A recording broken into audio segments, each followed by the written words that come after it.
यह कहानी उस मैच की है जब संपूर्ण विश्व क्रिकेट को लगने लगा कि हमारा माही अब धीरे धीरे बूढ़ा हो रहा है। अब शेर में वो बात नहीं रही, लेकिन धोनी फैंस को यकीन था कि शेर बूढ़ा भले ही हो जाए, अगर मैदान में उतरेगा तो शिकार तो वही करेगा। यह कहानी भी कुछ ऐसे ही मैच की है। इसे सब धोनी वर्सेस मुंबई कांड के नाम से जानते हैं। दिन था 21 अप्रैल का और साल था 2022। आईपीएल इतिहास पर राज करने वाली यह दोनों टीम इस साल आईपीएल में संघर्ष कर रही थी। अपने नए कप्तान के साथ चेन्नई की रणनीति पूरी तरह से विफल थी। माही की कप्तानी के बगैर चेन्नई का अस्तित्व नहीं रहा था। वहीं मुंबई भी अपने प्लेइंग कॉम्बिनेशन को लेकर उलझी हुई थी। ऐसा आईपीएल इतिहास में पहली बार हो रहा था कि आईपीएल की दो सबसे सर्वश्रेष्ठ टीम टेबल से नीचे से टॉप कर रही थी। ऐसे माहौल में यह मैच दोनों ही टीम के फैंस के लिए अत्यधिक महत्वपूर्ण था। दोनों कप्तान टॉस के लिए मैदान पर आए। सीएसके के कप्तान जडेजा ने टॉस जीतकर पहले गेंदबाजी करने का फैसला किया। मुंबई के लिए शुरुआत करने आए कप्तान रोहित शर्मा और ईशान किशन, लेकिन मुंबई की उम्मीद को खारिज करते हुए मुकेश चौधरी ने पहली ओवर में दूसरी गेंद पर रोहित शर्मा और पांचवी गेंद पर ईशान किशन को पवेलियन भेज दिया। अब संपूर्ण फैंस मुंबई की उम्मीद सिर्फ सूर्यकुमार यादव से थी। दूसरी ओवर में डिवॉल्ड ब्रेविस का सर जडेजा के हाथ से कैच छूटा, लेकिन तीसरे ओवर में फिर मुकेश चौधरी की वापसी हुई और उन्होंने डिवॉल्ड ब्रेविस को आउट कर दिया।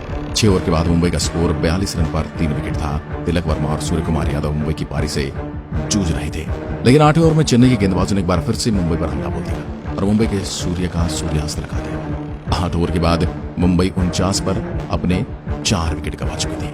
मुंबई और संकट में आ चुकी थी और मुंबई की जिम्मेदारी अब 2 युवा कंधों पर आ चुकी थी।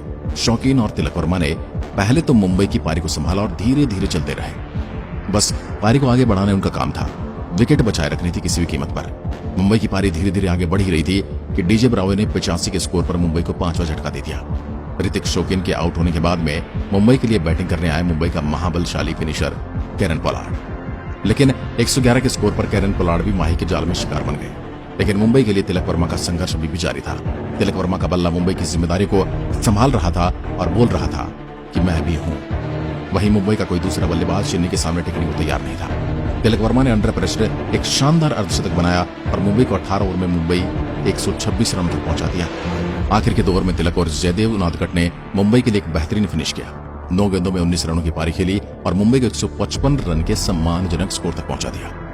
अब चेन्नई के सामने 120 गेंदों में 156 रनों का टारगेट था।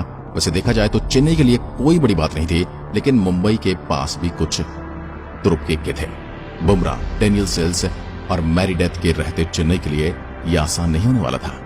चेन्नई ने इनिंग की शुरुआत करते हुए ऋतुराज गायकवाड़ और रोबिन उथप्पा को भेजो, लेकिन डेनियल सेल्स ने पहली गेंद पर गायकवाड़ को पवेलियन का रास्ता दिखा दिया। फिर चली धोनी ने एक चाल और 8वें नंबर पर बल्लेबाजी करने वाले मिचेल सेंटनर को तीसरे नंबर पर भेज दिया, लेकिन रोहित शर्मा ने धोनी की चाल को फेल करते हुए डेनियल सेल्स को अटैक पर उतारा और उन्होंने तीसरी ओवर में मिचेल सेंटनर को भी आउट कर दिया।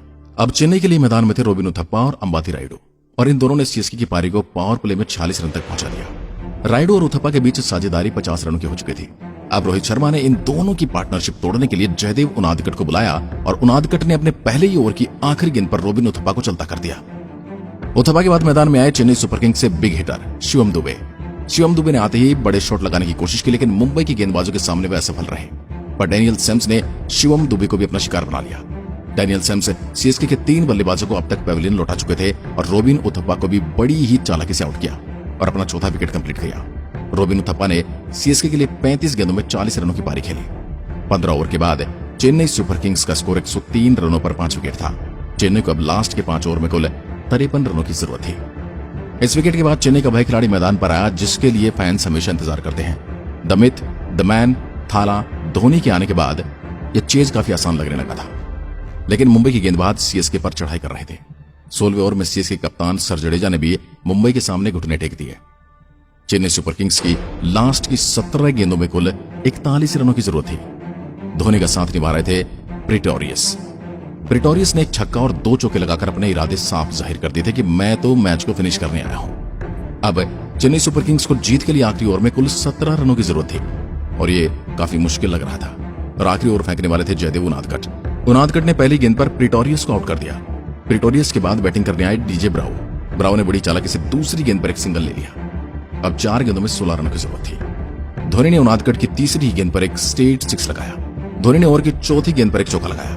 अब सीएसके को यह मैच जीतने के लिए लास्ट 2 गेंदों में 6 रनों की जरूरत थी। ओवर की 5वीं गेंद पर सिर्फ 2 रन आते हैं। एक बड़ा शॉट और मुंबई की हार, और वहीं एक अच्छी गेंद चेन्नई की हार। ये मैच तराजू के दोनों पलड़ों में आखिरी गेंद के रहते हुए भी बराबर तुला हुआ था। अच्छी गेंद मुंबई और एक बुरी गेंद, एक अच्छा शॉट चेन्नई। और इनिंग की आखिरी गेंद पर धोनी ने चौका लगाकर सीएसके को मैच जिता दिया। जो मैच चेन्नई से दूर जा चुका था, उस मैच में चेन्नई ने कमबैक करते हुए मैच को जीत लिया और धोनी ने अपने बल्ले से उन लोगों को जवाब दे दिया जो कहते थे शेर अब बूढ़ा चुका है, धोनी के बल्ले से अब रन नहीं आते और धोनी अब टीम में फिट नहीं बैठता। क्या आप भी मानते हैं कि धोनी अब टीम में फिट नहीं बैठता, या आप भी मानते हैं कि शेर अभी बूढ़ा नहीं हुआ है? कमेंट में लिखकर जरूर बताइएगा। धन्यवाद।